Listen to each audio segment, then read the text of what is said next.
God. So salamat sa Panginoon at maaari na po kayong makakaupo. At kung titingnan natin mga kapatid, amen, ito ay last Wednesday of this month. At sa next Wednesday ay, ano na po? December! Ayan, di ba? Masaya. December. Malapit-lapit na ang December. Amen. Sino na po ang nakatanggap ng kanilang mga bonus? Ayan, 13-month pay, mga kapatid. Amen. Yung kanilang mga reward, mga awards. Ayan. Di po ba binibigay yun ng maaga? Ayan, hindi yan binibigay talaga sa exactly December. Pero ngayon, mga last week ng November, nire-release na yan. So, sinong masaya? Amen. So, di ba? Masaya. Lalo na yung mga may trabaho dahil merong bonus. May reward ang kanilang pagtrabaho, di ba? Tama po ba? Pero mas masaya ang mga nanay. Tama po ba? Mas malakas dito kanina, tumahimik na sila. Mas masaya ang mga nanay. Amen. Amen. Praise God. Pero mas masaya tayo bilang anak ng Diyos. Amen. Dahil ang ating bonus, ang ating mga rewards, hindi lang tuwing December or hindi lang tuwing katapusan mga kapatid, pero sa bawat araw. Amen, na mayroon tayong tinatanggap, amen, na pagpapala sa ating Panginoon. Amen po ba? Praise God. Sino na po dito ang minsan naging bata? Amen. Lahat tayo. Okay. Minsan naging bata. Di po ba nung inuutusan tayo ng ating mga magulang na bumili, pag sinabing, okay, bili ka doon sa store, tapos yung store doon pa sa layo-layo. Parang, di ba, tinatamad tayong pumunta. Pero pag sabihin na, sige, sa'yo na yung barya. Bagim jay piso. O, di ba? Bagim jay dos. O, bagim jay sangapulo. Alam, bilis, takbo agad. Di po ba, mga kapatid? Di ba? So, masaya na tumanggap ng reward. Amen? Masaya na mabigyan ng award or reward. Lalo na kung ito ay pinagpaguran mo. Amen? Dahil hindi ka naman bibigyan ng reward kung wala kang ginawa. Ano ka, sinuswerte? Sinuswerte ka na, bibigyan ka na lang ng pera o recognition na wala ka naman ginawa. Diba? Mostly, dito sa mundong ating ginagalawan, sa school, sa trabaho, diba? Ay binibigyan ng reward yung mga talagang nagsumikap. Except lamang siguro yung mga nagpa-under under the table, di ba? Pero, di ba, pag ikaw ay ginawa mo yung best mo, tapos may reward ka, di ba? Very fulfilling, masaya sa pakiramdam. Tama po ba? Amen? Pero ano naman ang nararamdaman mo pag ginawa mo yung best mo, tapos wala kang reward? Gumastos ka na, lahat na ng best mo ginawa mo, magrarant ka ba sa Facebook at sasabihin mo na, ganito. Di ba ganun po ang trend ngayon, mga kapatid? Tama po ba? Ngayon ang trend ngayon na pag ginawa mo yung best mo tapos hindi ka na-recognize or hindi ka na-awardan, ayun, pinost na sa social media, pinagpiyastahan, di ba? Which is not good. Amen? Dahil bilang isang anak ng Panginoon, amen, pag ginawa mo ang best mo, magpasalamat sa Panginoon. At kung hindi ka na-recognize ngayon, di sa susunod. Amen? Meron pang ipagkakaloob na pagkakataon. Amen. Praise God. The previous year, amen, nakita natin, di ba, yung mga athletes. Ang ating mga athletes, pag pinapadala sila ng mga countries sa Olympics, ganon, di ba? At alam natin, ang mga athletes, hindi po simple or ordinary ang kanilang buhay. Ang kanilang diet, may restrictions. Ang kanilang mga galaw, may restrictions. Yung pagtulog nila, kahit ayaw nilang matulog, kailangan nilang matulog. Pag ayaw nilang gumising, kailangan nilang gumising dahil may training. Amen? Kasama yon sa kanilang nilahukan na sports. Amen? At ando na talagang ginagawa nila yung best nila. Kaya nga, di ba, pag sila ay nagkaroon ng gold medal, di ba, nagiging karangalan ito ng isang bansa. So, anong nangyayari? Binibigyan siya ng reward. So, ito ay, ang mga rewards na to is talagang given na to, na ang bawat country, nagbibigay sila ng incentives or reward sa mga athletes. Tapos, yung iba pa is dinadagdagan, di ba? Yung sa Pilipinas nangyari yon. At na-amaze tayo, wow, nakakalula yung kanyang award. Yung nanalo, si Yulo, di ba? Nakakalula yung kanyang reward, milyon-milyon. Tapos, iba pa yung kotse, iba pa yung services, iba pa yung mga bahay, condo units. Amen. Pero hindi tayo dapat mainggit dahil ginawa niya yung kanyang best. Kaya nga tayo mga kapatid bilang isang Kristiyano, amen, paggagawin natin yung ating best, amen, at tayo sumunod sa ating Panginoon, amen, someday somehow, amen, kung pinagpala yung katabi mo, susunod din ako. Amen? Praise God. So huwag tayong mainggit, mga kapatid, pag pinagpapala or nagkakaroon siya ng reward. Siguro kailangan mo pa ng isang step nang sa ganun, makuha mo rin ang iyong reward. Amen? Amen. So, in life, mga kapatid, reward motivates people. Sa buhay na to, sa totoo lang, ang reward ang siyang nagmamotivate. Kahit yung mga bata, di ba? Yung mga kinders, lalo mga sa teachers. Sige, gawin mo yan. I-drawing mo ha, wag lalampas yung color. Tapos mamaya, pag maganda yung drawing mo or coloring mo, may star ka. Anong ginagawa ng mga bata? Sa star lang. Di ba? Kung sa atin siguro ibibigay, ano ba yan? Di ba? Pero sa mga bata, it's a great reward. It's very rewarding for them na ipapakita sa kanyang nanay at tatay na may star ako, may star ako. 'Di ba? So, simpleng kasiyahan ng isang bata. Amen. Pero habang tumatanda mga kapatid, tumataas yung level. 'Di ba? Amen. Hindi na tayo pwede sa pa-star-star lang. Amen. Amen. Kailangan may kuha na yan. Starbucks. Starbucks, yan. Okay, so ganon ang ating buhay. Amen. So, maging sa work, pag sabihin ng company, yung quota ninyo is ganito. Pag natapos nyo yan, aside from sahod nyo, mayroon pa kayong bonus. O syempre, ang mga talagang aga sa trabaho, ginagawa yung best sa trabaho dahil may bonus. 'Di ba? So, alam niya ng mga nagtatrabaho. Minsan rin akong nagtrabaho at iba rin talaga ang feeling pag nakakatanggap ka ng bonus, aside from talagang sahod.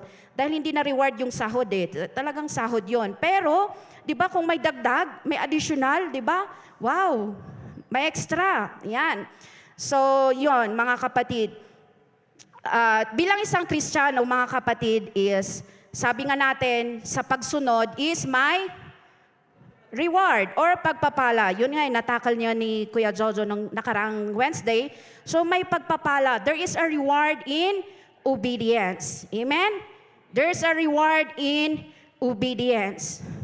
Sino dito ang nakaranas na sumunod naman sa Panginoon, naglingkod ng ilang taon sa Panginoon, pero nakaranas ng challenges dahil sa kanyang pagsunod sa Panginoon? Amen. Lahat po tayo. Huwag mo pong sabihin na kayo lang. At kawawa naman ako, pimanakpay. Hindi po mga kapatid, lahat po tayo mga kapatid ay dumaan sa ganong sitwasyon. Amen? Sa tagal natin na sa paglilingkod sa Panginoon, akala natin minsan okay na tayo. Akala natin leader na tayo, may ministry na tayo, okay na tayo. Pero dadaan at dadaan pa rin tayo na habang tayo sumusunod sa ating Panginoon, may mga challenges. So anong gagawin natin mga kapatid? Tama na. Okay na siguro to. Ganun po ba? Hindi po mga kapatid. Amen? Maybe mga kapatid, we will experience, amen, challenges in life.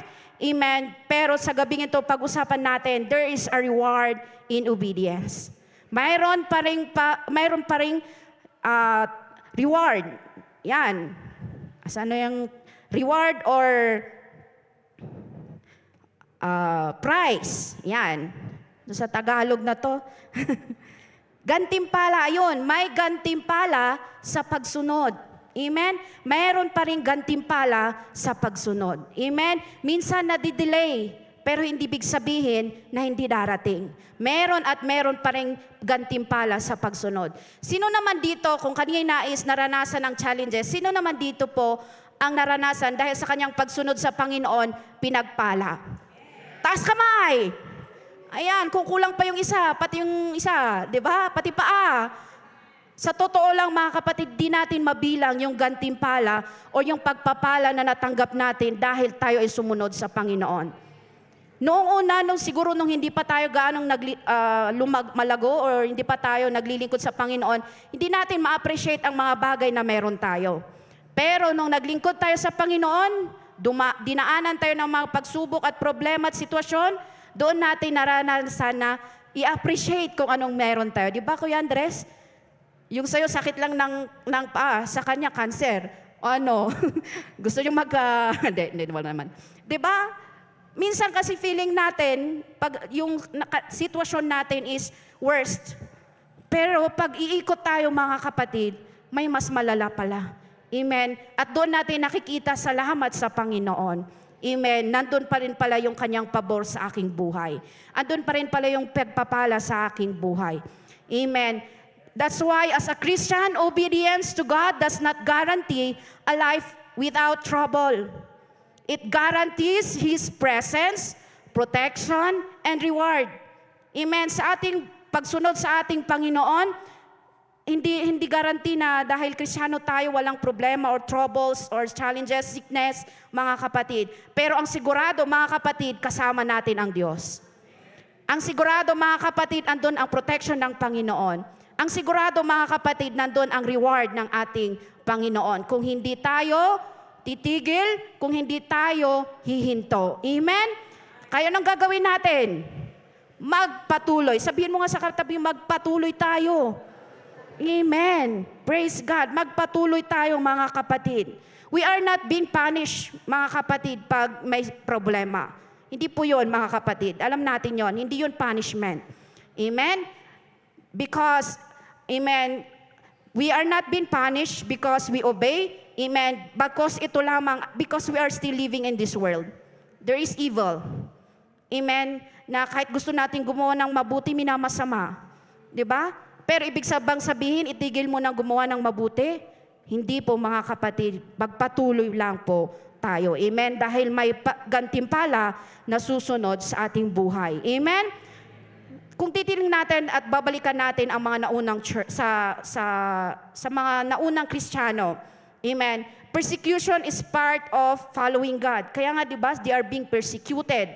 They are being, hindi nga na natin nararanasan ngayon yung naranasan nila, di ba?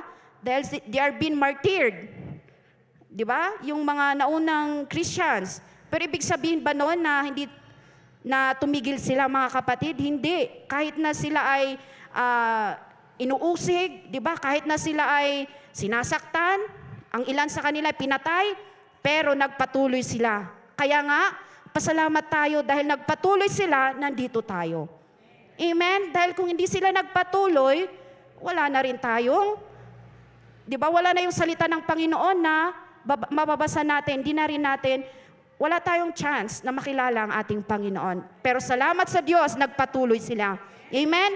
Kaya tayo rin, mga kapatid, magpatuloy tayo.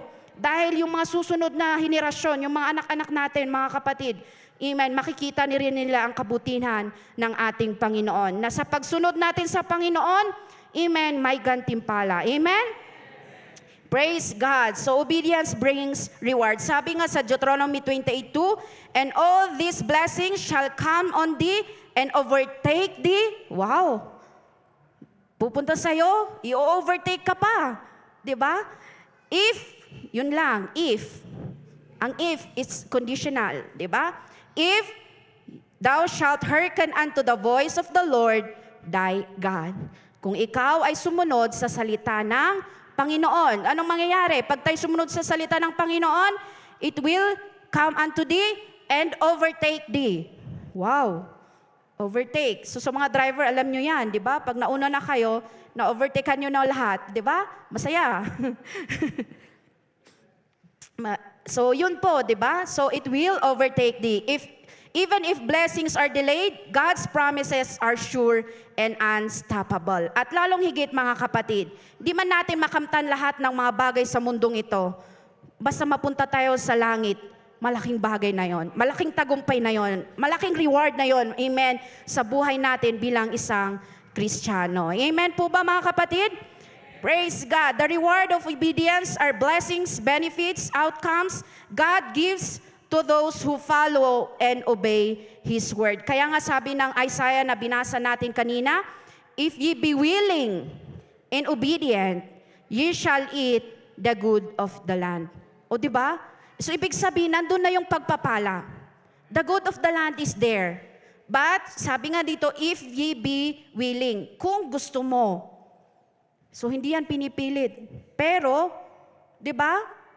Kailangan, mga kapatid, dahil kung gusto mo ng pagpapala, yan, hindi naman natin sinasabi na susunod tayo sa Panginoon dahil lang sa pagpapala. Ibang bagay na yon, mga kapatid. Sumusunod tayo sa Panginoon dahil mahal natin ang Panginoon. Amen? Amen. So, at yung pagpapala ay, that's bonus, di ba? Reward, di ba? Amen. So, if ye be willing and obedient, ye shall eat the good of the land. Sabi sa Deuteronomy 30 verse 20, you can make this choice by loving the Lord your God, obeying Him, and committing yourself firmly to Him. This is the key to your life. And if you love and obey the Lord, you will live long in the land the Lord swore to give your ancestor, Abraham, Isaac, and Jacob. Yan ang pangako ng ating Panginoon sa bayan ng Israel. Amen? They have the choice to obey. Amen? The Bible repeatedly calls us to choose obedience. Amen? As Deuteronomy 32 urges, serving God will with all our heart brings life and prosperity. In contrast, anong mangyayari if we refuse to obey God? There is curse. Tama po ba? There is unending, yung pagkalumbay, takot, di ba? Hindi maintindihan dahil sa hindi pagsunod. At nangyari ito sa bayan ng Israel. Kung babasahin niyo ang Book of Judges. Amen? Ang mga Israelites, yung pangako ng Panginoon sa kanila nandyan. Amen? Nakonquer nila ay nandun ang presensya ng Panginoon, kasama nila lagi. But sa Book of Judges is, makikita natin yung up and down or yung cycle ng buhay ng mga Israelites. Na ano yon? Pag sila ay naglilingkod at sumusunod sa Diyos, pinagpapala po sila. Lahat ng kaaway nila, talo. Diba? So habang buhay yung judge nila na itinalaga ng ating Panginoon, sila ay naglilingkod sa Diyos, masaya ang kanilang buhay, pinagpapala sila. May pabor ang Panginoon sa kanila. Pag namatay yung judge, bumabalik ulit sila sa paglilingkod sa mga Diyos-Diyosan. At anong nangyari? Dahil siyempre ayaw ng Panginoon yon. Hindi pwedeng magduel ang Panginoon sa mga ganong klase, di ba? So walang pabor sa kanilang buhay. So inatake sila ng mga oppressors. Nagkaroon ng oppressors, yan, yung mga Midianites, mga Philistines, mga Amorites, yan, pinagkaisahan sila. Tapos, inoppress sila. Naging servant sila ng ibang bansa. Di ba?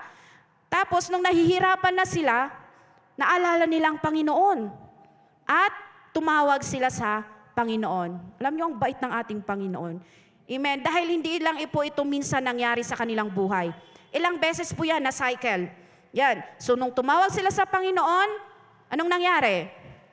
Binigyan ulit sila ng judge, nag-pray sila, at pinagpala sila, natalo nila ang kanilang kaaway, namuhay ulit sila ng maayos.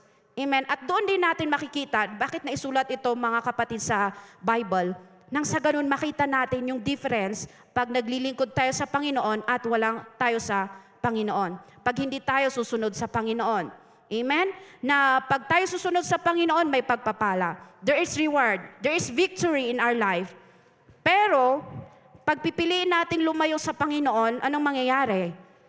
Diba? There is curse, there is war, there is desolation, and even death.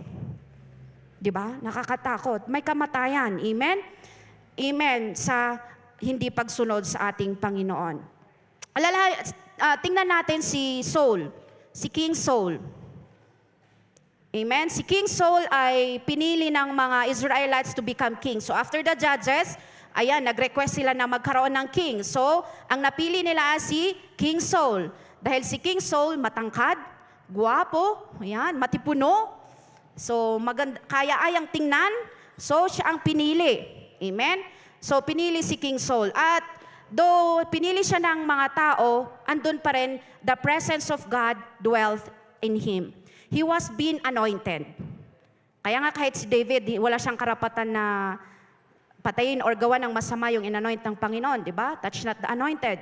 Dahil alam natin, pinagpala siya, anointed siya. Nung siya ay naglilingkod sa Diyos, amen, naging maayos ang kanyang pamumuno. Tama? Pero nung nagsimula siya na hindi sumunod sa Diyos, when he started to disobey God, anong nangyari sa kanyang buhay? Diba? Actually, ang disobedience ni King Saul hindi lang po isa. Amen? Nagsimula lang po sa isa at nasundan. Amen? Kaya nga minsan sa ating buhay bilang Kristiyano, maging lesson sa atin na pag alam mo na malay na yon, huwag mo nang apakan. Huwag mo nang gawin. Dahil alam mo nang susunod dyan. Baka mamaya yung isang step mo maging ilang step na yan. At hindi mo na alam kung paano bumalik. Tama? Amen. So, ganoon ang nangyari kay King Saul. And anong nangyari sa kanya? The Spirit of the Lord departed from him. At nung nawala ang presensya ng Panginoon sa kanya, napalitan ng ibang espiritu. Binabagabag na siya. Ano to? Diba? Yung evil spirit ay pumapasok sa kanya. Nagkaroon siya ng insecurity sa kanyang sarili. Kahit nasabihin natin nasa kanya ng lahat. Diba? Kapangyarihan, pera, itsura, lahat. Kung anong gusto niya, nasa kanya na lahat. Pero, dahil sa walang presensya ng Panginoon sa kanya, dahil sa kanyang hindi pagsunod, nawala na yung pabor. Nawala na yung reward. Nawala na yung blessing sa kanyang buhay. At ito yung nakita ni David. Diba? Nakita ito ni King David. Bakit? Dahil nung binabagabag ng masamang espiritu si Saul, ay siya ang play ng harp. Tinawag siya to play harp. At nakita na, ayokong mangyari sa akin to. Kaya nung dumating din siya sa point na siya ay nagkasala sa harapan ng Panginoon, anong ginawa niya? Nagpakumbaba siya sa ating Panginoon. And God restored him. And he was being blessed. Amen. Pinagpala si David. Kung titingnan natin yung pabor sa buhay ni David, wow. He is the man after God's own heart. Amen. Dahil sa kanyang pagsunod. Amen. King Saul, pwede ba siyang ma-restore sana? Is there a possibility? Pwede. Pero dahil sa kanyang pride, wala na. Pero si King David, amen, nandoon ang kanyang pagpapakumbaba. Kaya nga sabi niya, cast me not away from thy presence, Lord. Ayoko mawalang presensya mo sa akin. Diba? Nakakakuha na mawalang presensya ng Panginoon sa ating buhay dahil wala. Mawawala tayo mga kapatid. Wala tayong peace, wala tayong pag-asa sa buhay pag wala ang presensya ng ating Panginoon. And the presence of God is one of the reward. Amen. Nadadaanan natin mamaya. Amen. So number 1 is, obedience brings blessing. Sa ating paglilingkod sa Panginoon, the first reward is blessing. Obedience brings blessing. So, amen. Ito ay alam natin, amen, na sa paglilingkod natin sa Panginoon, there's a lot and there's so many, amen, rewards awaiting for us. And blessing, pag sabihin nating blessing, marami yan. Sino ditong pinagpala? Lahat tayo. Sige, anong mga pagpapala natanggap nyo? Good health. Ano pa? Pera, yung damit, yung hininga, di ba? Yung pagkakataon nandito tayo, marami. Yung sunshine, yung rain, di ba? Yung pagkain natin ng breakfast, lunch, dinner. So marami. Amen. There we have a lot of blessing. Amen. Na kahit minsan, amen, ay nawawala tayo or kaya minsan is, di ba? Hindi naman tayo laging on fire. Pero nakikita natin pa rin yung pabor ng Panginoon sa ating buhay. Amen? At doon tayo napapaalahalahanan na patuloy na sumunod at maglingkod sa Kanya. Blessings, mga kapatid. Deuteronomy chapter 11, verse 27 to 28, a blessing if ye obey the commandment of the Lord your God, which I command you this day, and a curse if ye will not obey the commandments of the Lord your God. But turn aside out of the way which I command you this day to go after the gods which ye have known. So the people of God were given a choice whether they wanted a blessing or a curse. Pag tatanungin ko kayo, syempre, alam na natin ang sagot. Anong gusto nyo? A blessing or a curse? Blessing! Diba? Walang pupunta doon sa kabila. Amen. Pero unconsciously, pag hindi tayo nag-ingat, akala natin blessing na yung meron tayo, yun pala curse. Ang pera, blessing yan, tama? Pero hindi laging blessing yan. It can be also a curse pag hindi natin nabantayan. Amen? Ang mga magagandang trabaho, ang trabaho minsan, akala natin basta nagkatrabaho tayo, pagpapala na sa ating buhay. Pero yung trabaho mo against sa kalooban ng Panginoon sa iyong buhay, so is it a blessing or a curse? So we have to know if it is a blessing or a curse. We must be wise in our decisions. Amen? And we must be wise in our choices. Amen? Nang sa ganon ay hindi tayo mapahamak. Akala natin, blessing yung na pinili natin. Yun pala, curse. Diba? Nag-anyong blessing. Diba? So we must have that wisdom. Kaya kailangan natin ang Panginoon. Amen? Yung commandment ng Panginoon. Dahil kung sumusunod tayo sa commandment ng Panginoon, makikita natin yung kalooban niya at yung hindi. Amen? Makikita natin yung mga seems right and right. Dahil madaling i-distinguish ang right at wrong. Tama? Pero yung seems right, tsaka right, saan na to? Parang pwede to, pero hindi. Di ba? So, yun. Nandun ang Panginoon, amen, na gagabay sa bawat isa sa atin. Amen? So, the Israelites were to choose whether they would live a victorious lifestyle. God promised that if they obeyed His law, His blessings would come upon them and overtake them. Sabi nga ng Deuteronomy 28, verse 1 and 2, if you fully obey the Lord your God and carefully keep all His commands that I am giving you today, the Lord your God will set you high above all nations of the world. You will experience all these blessings if you obey the Lord. Diba? So kung nandun na sila susunod sa ating Panginoon, andun ang blessing. Sa susunod mga verses, ayan, minsan naririnig natin to sa kanta, pero nandito pala, diba? You will be the head and not the tail. Mga ganon. Yan. So, nandiyan po, their obedience would bring blessings. Ano yung mga blessings na ibibigay ng ating Panginoon sa bayan ng Israel? At hindi lang sa kanila, mga kapatid, maging sa atin, pag tayo susunod sa ating Panginoon. Number 1 is in the city and field. Yan. So, obedience make your life fruitful both publicly in the city or privately in a field. Nandoon yung pagpapala ng ating Panginoon. And also, in the fruit of their body, ground, cattle, kine, and sheep. So alam natin, sa book of Genesis, there is curse. Di ba? Na-curse ang ground, na-curse andun ang sa body, maghirap ang magtatrabaho ang lalaki, ang babae, mga anak. Di ba? There is maging sa, ayan, kailangan nilang magtrabaho. Pero pag sila ay sumunod sa ating Panginoon, there is fruit. Amen? Mayroong bunga. Mayroong pagpapala. Amen? God blesses family, children, health, and resources. In your basket and store, God blesses your daily needs and provision. Amen? So, when you come in and go out, yan. So, doon ang pagpapala ng ating Panginoon. We come in and go out. God's favor is with you everywhere in your coming and going, appointments, travels, and daily activities. Andon ang pagpapala ng ating Panginoon. Your enemies shall be smitten. Sino dito ang may enemy? Yan. Alam niyo si David, dito ko nakita sa Book of Psalms na, di ba, maraming kaaway, maraming lumalaban sa kanya. Nakita ko yung prayer niya na, pwede pala yun. Pinagpe-pray niya ang mga kaaway, Lord, nakikita mo ang ginagawa ng mga tong taong to sa akin. Lipulin mo sila, di ba?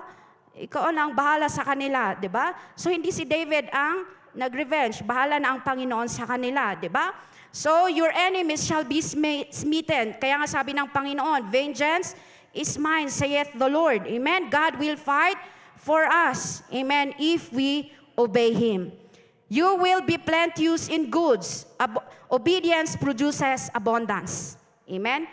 Magkaroon tayo ng abundance sa ating buhay. Material, spiritual, relational. Baka alam lang natin abundance. Pera, mga kapatid. Hindi po.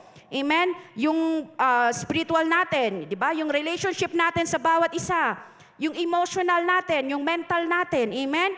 God will bless us and multiply when we honor God. Amen? You will be a holy people. Blessing is not just material, it includes spiritual favor. Amen? God's people are set apart and guided by His ways and made righteous. Andun yung blessing ng ating Panginoon sa atin. Dahil sa totoo lang, hindi natin kaya pag tayo lang. Sa ating pamumuhay bilang Kristiyano, hindi natin kaya sa sarili natin. May kahinaan tayo, mga kapatid. Pero, dahil sa ating pagsunod sa ating Panginoon, andun yung guidance ng ating Panginoon. Amen? He will, sabi nga dyan, you will be a holy people. So, and also, the Lord would open His good treasure unto them. Yan, number 8. So, God has a personal treasure reserved for His obedience children. May reserve, may pagpapala ang Diyos kung tayo ay susunod. Tama po? Kaya nga sabi doon sa binasa natin sa Isaiah, na andun na yung good land, yung mga blessings nandun na. Ang gawin mo lang ay sumunod. Amen. Sa kanyang utos. Sa kanyang direction. 'Di ba? Kaya nga 'di ba may mga Google Map tayo, may mga direction sa kalsada. Dahil yun yung magli-lead sa atin para mapuntahan natin yung pupuntahan natin, lalo na pag first time. Anong mangyayari sa iyo? At narinig na natin sa mga drivers, may GPS pero hindi ginamit, 'di ba? Anong nangyari? Nawala, 'di ba?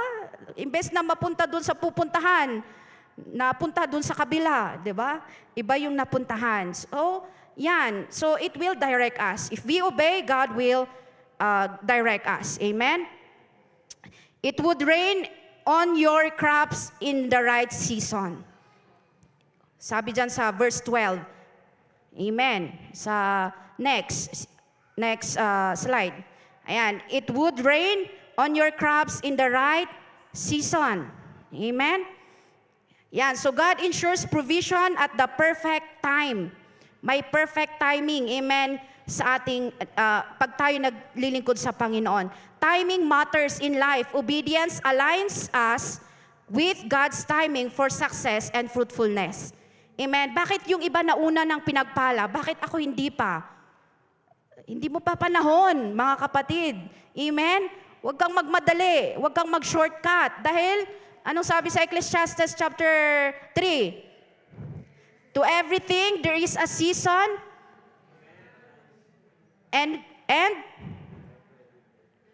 time to every purpose under heaven. So, there is a time to every season. May kapanahunan, susunod ka rin. Nauna siya. Or di kaya minsan, nauuna tayo. Amen. Huwag nating tawanan yung mga nahuli. Sumusunod sila. Amen? Amen. Kaya nga mga kapatid, timing matters sa ating buhay bilang isang Kristiyano. Amen. Praise God. So, next is, the Lord will bless all the works of your hands. Sa verse 12, amen? The Lord will bless all the works of your hands. Amen. Pagpapalain ng Panginoon ang ating mga effort and labor. Ano pa? Verse 13, you will be head and not the tail. So, Deuteronomy chapter 28 verse 13, nandun yan. So, you will be the head and not the tail. So, obedience brings leadership, authority, and influence. Amen? Sa ating pagsunod sa ating Panginoon, hindi ka maiiwan. Amen? Kundi nandoon yung authority, yung influence, yung leadership, amen, sa ating buhay. At dapat lamang na tayo bilang isang Kristiyano, tayo ang nangunguna. Amen? Bakit? Nang sa ganon, makita nila kung ano yung buhay natin bilang isang Kristiyano at sila din ay susunod. Amen po ba? Huwag nating sabihin na, dito lang ako. Magtago ako. Diba? Sabi nga, be the light of this world. Huwag tayong mahiya pag pinag-pray ka, mag-pray. Hindi mo alam, dahil sa prayer mo may naligtas. O diba? Amen? Dahil sa prayer mo, may nakakilala sa Panginoon. Amen? So, yon. So, you will be the head and not the tail. Above only and not beneath. Amen? Obedience leads to favor and excellence in life. So, God ensures His people prosper and success when we follow Him. Amen? So, and lastly, you will lend to many nations but never borrow. Ibig sabihin, hindi tayo mawawalan. Hindi tayo yung mangungutang. Amen ba? Amen. At kung dumarating man ang mga sitwasyon sa ating buhay, ay nandoon na may pabor ang ating Panginoon sa ating buhay. Amen? Financially, materially, spiritually. Amen? Obedience leads to financial independence and influence. So you have enough to help others rather than being in need. Kaya nga sabi ni Pastor noon, anong gusto nyo? Tayo ang pinapadalhan ng relief or tayo ang magpapadala ng relief? Diba? Mas maigi na yung magpadala tayo ng relief kaysa tayo yung papadalhan. Kasi pag pinadalhan ka, ibig sabihin, nako, yung sitwasyon mo ay hindi na maganda. Pero tayo, amen, bilang anak ng Diyos, amen, you will lend to many, but never borrow. Ibig sabihin, amen, there will be financial stability sa bawat isa. Amen? Praise God. So all of this would only come if, sabihin mo sa katabi mo, if, kung, ayan, kung tayo ay makikinig sa utos ng ating Panginoon, amen, at sa kanyang mga commandments, ayan, and observe to do them. Hindi lang makinig, pero observe to do them. Deuteronomy chapter 28 verse 13. Amen? Praise God. So, ganon din si Abraham. So, kung babalikan natin si Abraham, yung buhay ni Abraham, actually, sa land of Ur is, pinagpapala na siya. Hindi natin masasabi na mahirap si Abraham. Maganda ang kanyang buhay sa land of Ur. Dahil according to the history, is, land of Ur is, sa kanilang kapanuhonan is advanced. Di ba? Pero tinawag siya ng Panginoon. Pumunta siya sa promised land. Noon, wala pong GPS, wala pong kwan noon. Ano to yung ginagamit natin sa compass, doon sa Google. Google Map. Di ba? Walang Google Map noon para pwede mong i-zoom at makikita mo kung anong mga itsura ng iba't ibang lugar. Di ba? Meron pa nga ngayon yung app na talagang makikita mo. Di ba? Dahil sa satellite, makikita mo kung anong ginagawa doon at itsura doon sa kabilang bansa. Wow, napaka-advance ng ating kapanahunan. Pero sa kapanahunan ni Abraham po, wala po, di ba? So, ang nakakakita lang ay ang ating Panginoon. Amen? Kaya, si Abraham, nung sinabi ng Panginoon na pumunta siya sa promised land, hindi niya alam kung nasaan, di ba? Hindi pa siguro niya napuntahan noon, pero anong ginawa ni Abraham? Sumunod po siya, mga kapatid. At dahil sa kanyang pagsunod, anong nangyari sa kanyang buhay? Andun yung blessing, di ba? Nag-overflow sa kanyang buhay. At hindi lang po sa kanya, mga kapatid, maging sa kanyang mga anak. Kaya nga nagtataka ko, bakit ang Saudi or yung mga Arabs ba? Sa kanila, bakit sila pinagpapala? Galing din sila kay Abraham. Kaya sila rin ay pinagpapala. Kaya huwag nung sabihin na tayo lang po ang pinagpapala. Sila din dahil galing kay Abraham, dahil sa katapatan at pagsunod ni Abraham. Nadamay ang sangkatauhan. Pero dahil din sa hindi niya pagsunod, nagkaroon din ng kaaway, di ba? So ganun lang naman yon. Amen? No, pag susunod ka, may pagpapala. Pag hindi ka susunod, may curse. At ang curse, may consequence. Amen? Amen. So, ganon yon. So, Abraham was been blessed. Lalo na, di ba? Sa kanyang pagsunod sa ating Panginoon, ultimo kanyang anak, di ba? Ay talagang inalay niya. Yung pananampalataya niya, grabe. Amen. Pero ginawa pa rin niya para sa ating Panginoon. At andon na siya ay pinagpala. Amen? Kaya hanggang ngayon, kilala si Abraham. Amen? Matagal na siyang patay, pero bakit kilala siya? Dahil sa kanyang pagsunod. Anong gusto niyong legacy maiwan ninyo pag tayo ay nawala sa mundong ito? Makikilala pa ba tayo? Okay lang naman, di ba? Makilala tayo dahil sumunod tayo sa Panginoon, magandang bagay yon. Amen? Na dahil sa ating pagsunod sa Panginoon ay may pinagpala or may na-bless, may naligtas. So magandang bagay na yon. Amen? Na maiiwan natin sa mundong ito. Amen po ba? Amen. Palakpakan natin ang ating Panginoon. Praise God. Praise God. So because of Abraham's obedience, God's covenant promise remained in effect. Amen. And also, there is long life. Amen. Pag tayo susunod sa ating Panginoon, there is long life. Amen? Sa Ephesians chapter 6, at ganon din sa Exodus chapter 20 verse 12. Akala ko sa Ephesians lang yon, pero meron din pala sa Exodus. Sabi dito, honor thy mother and thy father and thy mother, that thy days may be long upon the land. Yan. Honor, children, obey your parents in the Lord, for this is right. Ang sumunod na verse doon is, kung kayo susunod sa iyong magulang, nandoon na, madagdagan ang iyong mga araw sa mundong ito, yung buhay. Amen? This is the first commandment with promise. So, there is blessing. There is long life in obedience. Amen? Sino ditong gustong madagdagan pa ang taon sa kanilang buhay? Tatanungin ko sana kung yung the other way around. Wala naman siguro. Amen? So, sino ditong gusto pang mabuhay? Amen. So, gusto natin pang madagdagan ang ating buhay. Pero may mga nadagdagan ang kanilang buhay na nagdurusa. Pero ang mga sumunod sa ating Panginoon, pag tayo susunod sa ating Panginoon, madadagdagan ang ating buhay. At hindi lang yon, mga kapatid, pati ang kalusugan. Aanhin mo naman, mahaba nga yung buhay, nakaratay naman, di ba? Pero pag tayo susunod sa ating Panginoon, aside from madadagdagan ang ating buhay, ay nandoon din na yung ating kalusugan, di ba? Yung ating mga pangangailangan ay kayang i-provide ng ating Panginoon. Si Solomon, mga kapatid, siya ay tinaguri ang, wise. The wisest man and the foolish man. Yeah, he is the wisest man. Bakit? Dahil nung siya ay naglilingkod sa Panginoon is, tinanong siya, di ba? Siya lang tinanong ng Panginoon ng ganito, kung anong gusto niya. Dahil siya, syempre bata siya, nakita niya yung paglilingkod ng kanyang tatay, di ba? Kaya sumusunod din siya at nagsisilbi siya sa tunay na Diyos.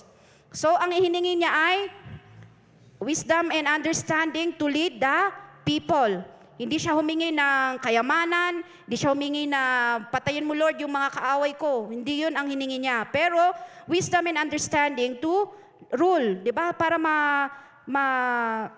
mapanunuan niya ng maayos yung mga Israelites.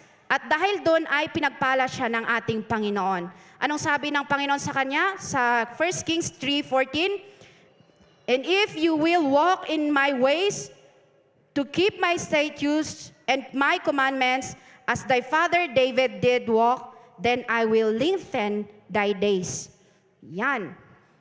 Dadagdagan ko ang iyong mga araw. Pero nandun ulit yung salitang if. Nauna, di ba? And if you will walk in my ways to keep my statutes and commandments, at lumakad ka kagaya ng iyong father na si David, dadagdagan ko ang inyong buhay. Pero anong nangyari kay Solomon? So, wala man nabanggit sa Bible kung nadagdagan ba siya or hindi. Pero alam natin, pag ito ay pinangako ng ating Panginoon, mangyayari. Amen? At kung sinabi ng Panginoon, mangyayari.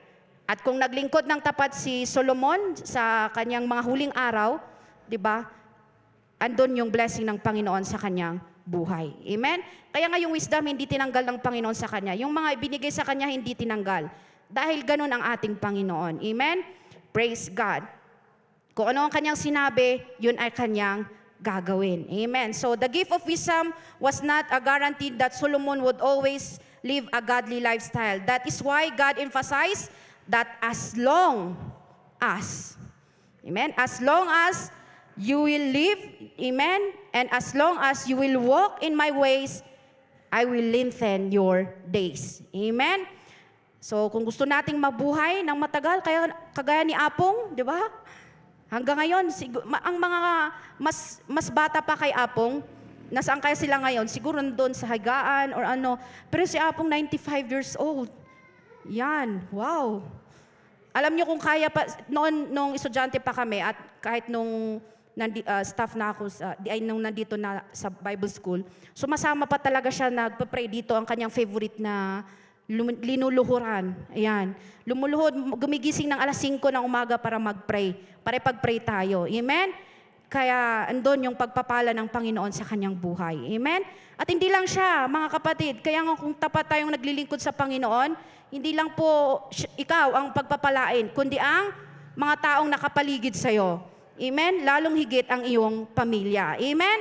Praise God. So Deuteronomy chapter 5 verse 33, you shall walk in all the ways which the Lord God had commanded you, that you may live and that it may be well with you. Ayan yung sinasabi natin kanina. You will live and you will live well. Diba? Masaya naman na habang nagkakaedad is lumalakas. Ganun ba yon? O habang nagkakaedad kung ano-ano ng aray dito. Yan. But, amen, alam natin, amen, sa pagbiyaya at pagpapala ng Panginoon, may kagalingan, may kalakasan na ibinibigay. Amen? And you will, and that you may prolong your days. So God values obedience because it preserves life. Amen? God values obedience because it preserves life. Amen? Praise God. Next is, obedience brings peculiar treasure. A peculiar treasure. A peculiar treasure means special position or treasured possession. Ayan. So on Mount Sinai, God gave Moses a message to the children of Israel. God told Moses to remind them of how he would brought them out of Egypt. So, dito sa Exodus, alam natin, ang book of Exodus, ito yung panahon na they are from Egypt at pupunta sila sa Promised Land. Amen? So, from Egypt, pupunta sila sa Promised Land. At nandun yung pangako ng ating Panginoon. Sabi niya dito, now therefore, if ye obey my voice, nandun na ulit yung if. Amen? If ye will obey my voice indeed and keep my command in my covenant, then ye shall be a peculiar treasure unto me above all people. Wow! Kaya nga nakita natin yung privilege ng Israel. Kahit sa ating kapanahunan, tama po ba? Diba, ilang countries, lahat ng country atal sa paligid nila, binobomba siya. Diba? Kinakalaban siya. Malalaki kaysa Israel. Pero nandun yung favor ng Panginoon sa kanila. Diba? Grabe yung protection ng ating Panginoon sa kanila. Amen?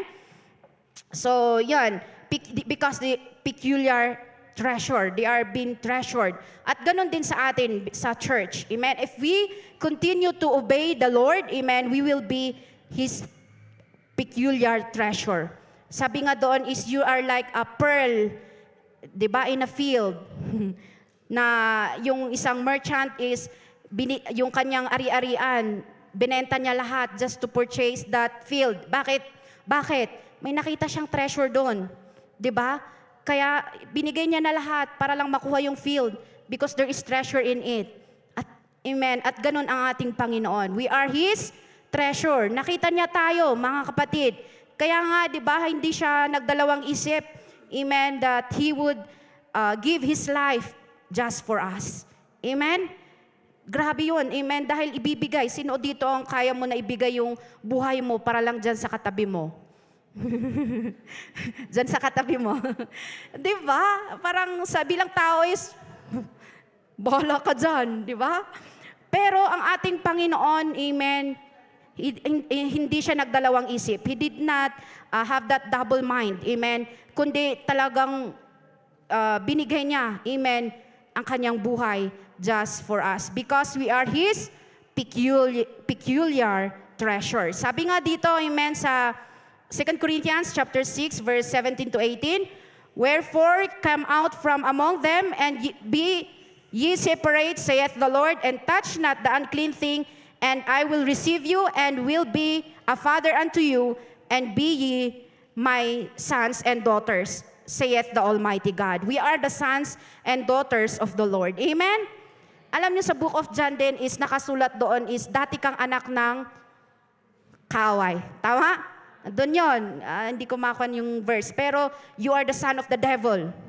Nandun yun. Dahil sa kasalanan. Pero dahil sa pagpapatawad ng ating Panginoon, grasya at biyaya ng ating Panginoon, we are made the sons and daughters of the Lord. Wow! Sabihin mo nga sa iyong katabi, wow! Anak ka ng Diyos. Anak ka ng hari ng mga hari. Di ba? Amen. We are, kaya nga sabi sa 1 Peter chapter 2 verse 9, but ye are the chosen generation, a royal priesthood, a holy nation, a peculiar people, that ye should show forth the praises of him who hath called you out of darkness and to his marvelous light. Amen. We are peculiar. Huwag nating sabihin ito lamang ay sa mga Israelites. Para ito sa church. Amen? Para sa bawat isa sa atin. That you are a chosen generation. Sabihin mo nga, I am a chosen generation. Amen? A royal priesthood. A holy nation, a peculiar people. Diba?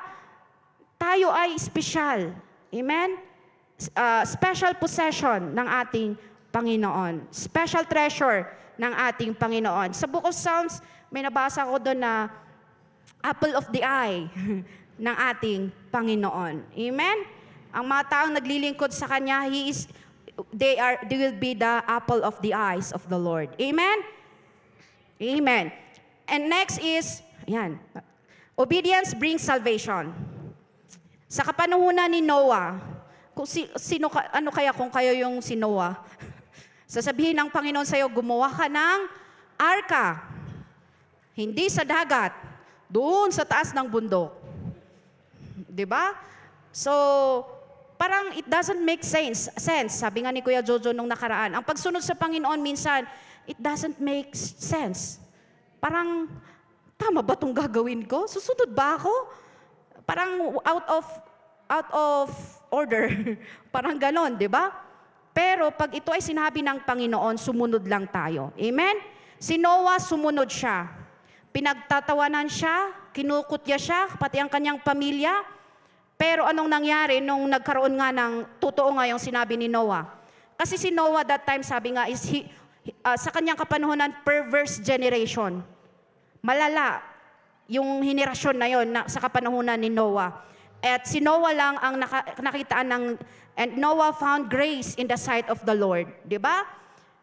Noah's obedience, dahil sa obedience at pagsunod ni Noah, kahit na pinagtatawanan siya, di ba, ginawa pa rin niya ang kanyang best, sinunod niya to the smallest details. Bakit? To the smallest details. Kasi may measurement yung binigay ng Panginoon. Dapat ganito ang measurement, ganito ang length, ganito ang width, ganitong klaseng kahoy.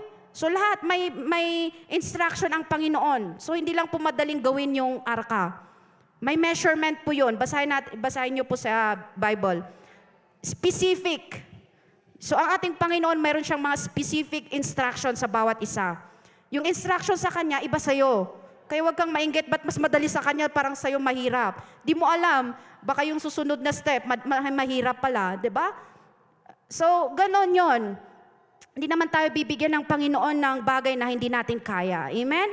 So, binigay ito kay Noah at sumunod si Noah. Pinagtatawanan siya, kinukutya siya, siguro sinabihan siyang baliw, pero sumunod siya.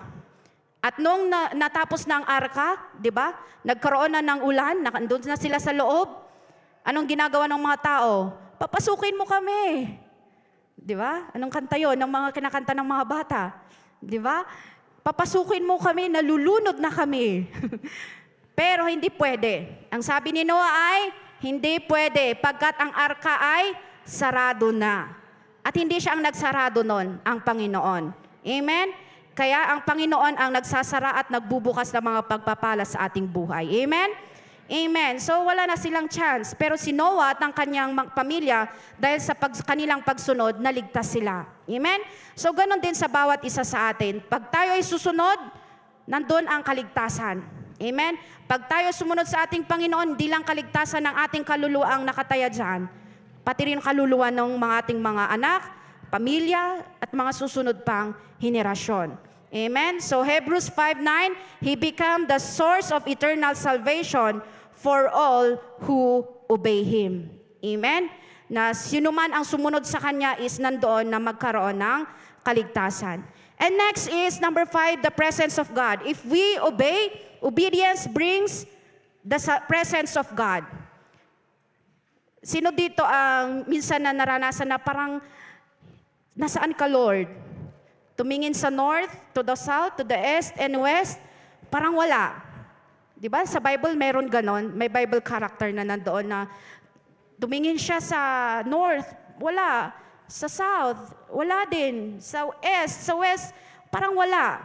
Amen. At napakahirap pag alam mo na parang wala yung presensya ng Panginoon sa iyong buhay. Tama? Sino ditong gusto mabuhay na okay lang kung wala? Kung nandyan, nandyan. Di ba ang hirap sa totoo lang? At hindi lang po kayo ang nakakaranas doon. Kami rin pag napabayaan ang prayer life, napabayaan ang Bible reading, di ba? Kung ano-ano ng mga pinaggagawa at mga focus sa buhay, amen, mararamdaman mo na lang parang gutom ka na thirsty, na parang may kulang. Dahil totoo ngayon, pag walang Diyos, kulang na kulang talaga. Amen?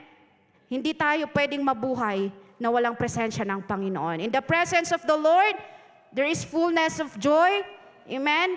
At His right hand, pleasures forevermore. Amen? So kailangan natin ang presensya ng ating Panginoon. The Lord is with you while ye be with Him.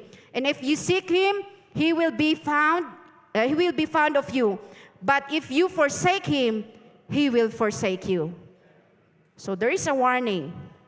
If you will seek Him, yan, if you seek, if you ask, if you seek, if you knock, it shall be given to you. But if you forsake Him, He will also forsake you. Amen? Amen. So kung baliwalain natin ang Panginoon, huwag kang umasa na may pabor at pagpapalang susunod sa iyong buhay. Amen? But if we draw nigh to God, He will draw nigh to us. James chapter 4 verse 8. Amen? If we draw nigh to God, He will draw nigh to you. Amen? John 14:23, anyone who loves me will obey my teaching. My Father will love them and we will come to them and make home with them. So those who seek the Lord experience His wonderful presence. Napakasarap na mabuhay sa presensya ng Panginoon. Sino dito nakaranas na habang naglalaba naramdaman mo yung presensya ng Panginoon? Di ba mamaya hindi mo na naramdaman, hindi mo na malayan, tapos na pala yung nilalabhan mo. Kulang pa. Di ba? Or sa trabaho, di ba? Pag iniisip mo yung salita ng Panginoon or nagpupuri ka habang nagkukuhan, di ba? Busy ka na, yung mind mo sa ating Panginoon, hindi mo na yung joy at saka yung strength mo na-retain, di ba? Tapos na ang araw, pero malakas ka pa rin at masaya dahil nandun yung presensya ng Panginoon. Kahit nasa sasakyan, minsan naluluha ka na lang dahil sa kabutihan ng Panginoon. Pag naisip yung kabutihan ng Panginoon, di ba, kahit nasa labas, wow!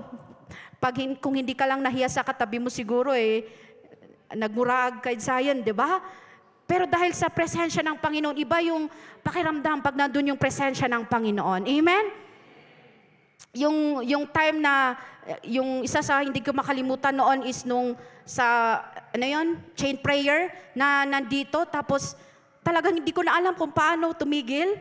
Tapos punta na ako na CCR kasi na CCR na ako. Ayaw pa rin tumigil, di ba?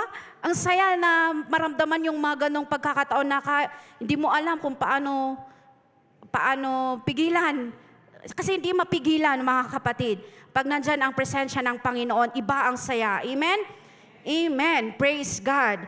So, yan. If we obey, yan. Obedience maintains God's anointing and favor in our lives. So, example na natin kanina, si Saul at saka si David. Amen? Na yon, dahil sa disobedience, yan, ni Saul, it leads to spiritual weakness, emptiness, and lacks of guidance. Pero dahil sa obedience, it maintains God's anointing and favor in our life. Amen? So dahil sa pagsunod, nandun, tuloy-tuloy ang pabor ng ating Panginoon. Praise God. Number 6 is, obedience brings answered prayer. Sino na dito ang sinagot ang kanilang mga panalangin? Amen. Lahat po tayo. Amen. Marami tayong mga panalangin na sinagot ng Panginoon. Lahat ng ating panalangin sinagot ng Panginoon. Yung iba yes, yung iba no, yung iba oops, saglit lang, di ba? Amen. So, iba-iba man ang sagot ng ating Panginoon, pero andun ang kasagutan ng ating Panginoon. Amen? Yan. So, while Aaron and Israel disobeyed God, Moses obeyed and prayed for the Lord to show him his way. Because of this, Moses' obedience, dahil sa pagsunod ni Moses, is sinagot niya ang kanyang panalangin. Di ba? Lilipulin na sana ang Israel that time. Pero nag-intercede si Moses at dininig ng Panginoon ang kanyang panalangin. So kung may pagsunod, hindi malabo na papakinggan tayo ng Panginoon. Sa mga magulang, pag yung anak nyo, pag may sinabi kayo susunod, anong mararamdaman nyo? Hindi ko po alam kasi di pa ako magulang. So sa mga magulang, anong nararamdaman nyo pag yung mga anak nyo sumusunod sa iyong mga utos? Masaya. Tapos sinabi niya, gusto ko po ng McDo, gusto ko ng Jollibee. Okay. Di ba? Ang bilis mag-okay, ang bilis i-grant yung wish. Di ba? Tama po ba sa mga magulang? At alam nyo naman na ginawa ng best niya. Nag-aral siya ng mabuti, di ba? At nire-reward nyo ba yung mga anak po? Siyempre naman, di ba? So naranasan ko rin dahil anak din po ako. Amen? Na alam ko sa sarili ko, pag hindi ko sinunod si Father noon, at hindi namin tinapos yung gawaing bahay, naglalaro kami, tapos nandun paparating na yung sasakyan. Hala! Takot na takot, bilis! Di ba? Kung saan sana pinagtatapon yung mga basura, yung mga kalat, yung mga damit, di ba? Itago. Dahil alam mo, guilty ka, di ba? So, walang kapayapaan pag hindi ka sumunod. Pero kung nung sumunod ka, kahit paparating, di ba, masaya ka, nakangiti kang nakabungad doon, di ba? So, ganun bilang anak. So, sa mga magulang po is, madaling pagbigyan ang gusto ng isang anak na marunong sumunod. Paano naman po pag pasaway? Hay, apo. Di ba? Minsan napipilitan, alam niyo, pero dahil anak, di ba, syempre, pagbigyan, pero iba ang pakiramdam, sa totoo lang. Amen? Pero kung marunong sumunod, madaling mapagbigyan. Amen? So, how much more ang ating Panginoon? Diba? How much more ang ating Panginoon? Amen? Na kung ano man yung ating mga panalangin at hinihiling sa Kanya, kung tayo sumusunod ng tapat sa Kanya, amen, ipagkakalob yan ng ating Panginoon. There are answers in our prayers. We will receive from Him whatever we ask because we obey Him and do the things that please Him. 1 John chapter 3 verse 22. John chapter 15 verse 7, if you remain in me and in my words remain in you, ask whatever you wish and it shall be done. Amen? Ask what you wish and it shall be done. If you obey. Amen. Kung tayo ay susunod. Tingnan natin si Daniel. Sumunod siya, nag-pray siya, di ba? Grabe ang prayer life din ni Daniel. Na to the point na nagkaroon na, dahil sa kanyang pagiging prayerful, gumawa ang mga kaaway niya ng way para matalo si Daniel. Pero kahit na gumawa ng paraan ang mga kaaway para mapatumba, para maikulong or mapatay si Daniel, di ba yung kaniyang prayer, nagpa-pray siya. Kailang gumawa tayo ng paraan. Gumawa ng statue, doon lang mag-pray. Hindi sa kung sino-sino. Pero sumunod pa rin si Daniel sa ating Panginoon. At nakita nila, di ba? Ang kaparusahan kasi pag nag-pray ka hindi ka nag-pray sa kanilang statue na sinabing pag-prayhan, anong gagawin? Tatapon sa Lion's Den. Ang mga tinatapon sa Lion's Den, ito yung mga kriminal, yung mga talagang masasama, kaaway, ang mga ganon. Pero tinapon si Daniel, pero hindi siya pinabayaan ng Panginoon. Maging si Shadrach, Meshach, Abednego, di ba? Dahil sa kanilang pagsunod sa ating Panginoon, andun na, hindi sila pinabayaan ng ating Panginoon. Amen? So ganun din tayo. How much more? Amen? Ang bawat isa sa atin na anak ng Diyos. So andun ang protection, andun ang biyaya, andun ang kasagutan ng ating panalangin pag tayo patuloy na sumunod sa ating Panginoon. And lastly, mga kapatid, there is restoration.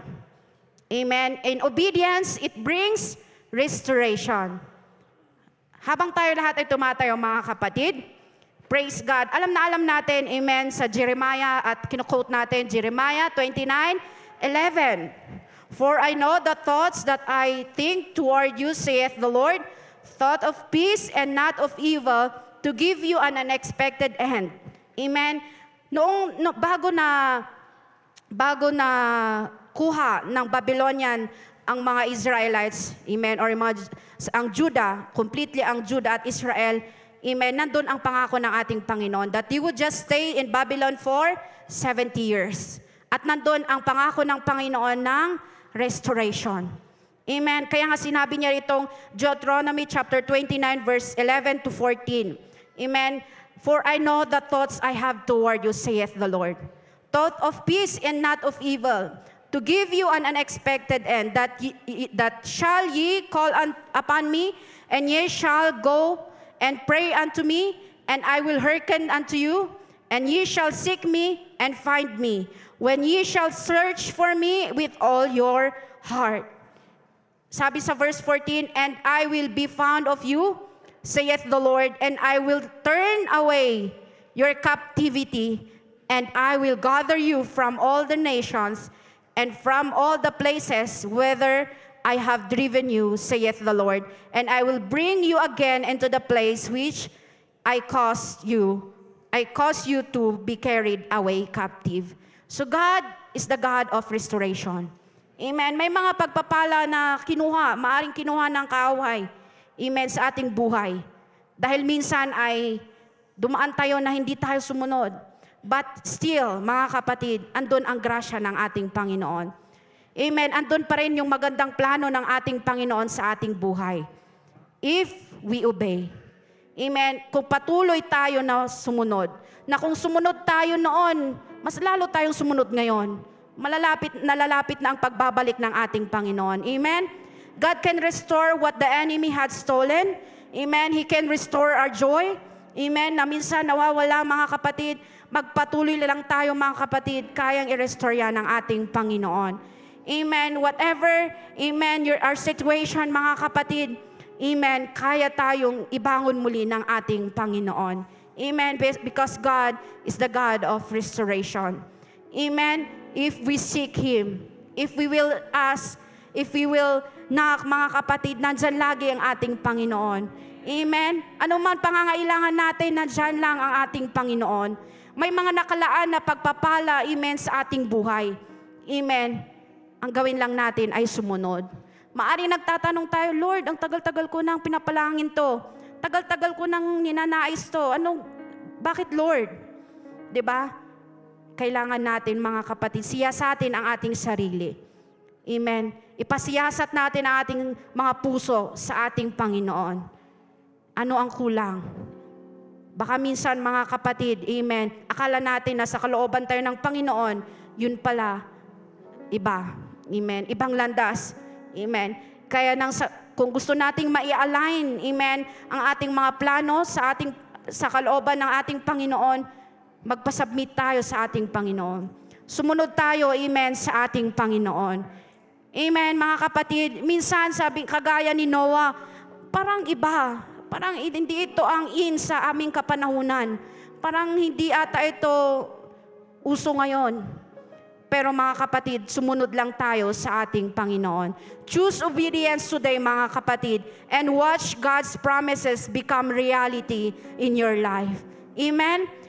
Sumunod tayo sa ating Panginoon at makikita natin yung mga pangako niya, amen, ay magiging realidad sa ating mga buhay. Praise God. Habang inaawit natin, I have decided to follow Jesus. No turning back. No turning back. Hallelujah, hallelujah. We have already gone too far, mga kapatid, sa ating paglilingkod. There is no time to turn back, mga kapatid, at sabihing ayoko na. Hallelujah. There is reward in obedience. May mga pagpapalang nakalaan para sa iyo, mga kapatid. Amen. Hallelujah. Hallelujah, Jesus. Patuloy lang tayong sumunod. Patuloy lang natin, mga kapatid, na siya sa atin ang kalooban ng ating Panginoon. Hallelujah, Jesus. Let's not give up. Let's continue. Let's keep up, mga kapatid. Hallelujah, hallelujah, Jesus.